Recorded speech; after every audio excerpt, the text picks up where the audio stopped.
হযরতে নবীজি বলেন, আয়েশা রে শোনো, আমার সঙ্গে বিবাহের পর খাদিজার ধন সম্পত্তি যা ছিল আল্লাহর রাস্তায় সব উজাড় করে দিয়েছে। কতদিন না খেয়ে থেকেছে, একদিনের জন্য বলে নাই আপনার সাথে বিয়ে হয়েছে বলে আজ আমি না খাইয়া আসি।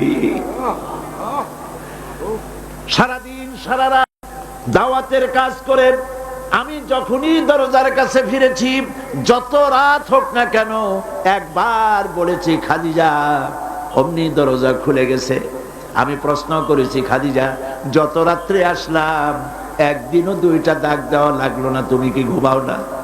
হযরতে খাদিজা বলেছেন, ইয়া রাসূলুল্লাহ, আপনি দিনের দানের জন্য ব্যস্ত, কষ্ট করেন, আমি মনে মনে ভাবি আমি যদি ঘুমায় থাকি রাতের বেলায়, আর নবীজি যদি দরজার কাছে এসে খাদিজা খাদিজা বলে ডাকাডাকি করেন, উঠতে যদি আমার দেরি হয় আল্লাহর নবীর সঙ্গে বেয়াদবি হয়ে যাবে, এইটা মনে করে বিছানায় না ঘুমাইয়া যতক্ষণ আপনি না ফেরেন এই দরজাটার সাথে পিঠ লাগাইয়া দাঁড়াইয়া দাঁড়াইয়া ঘুমায়।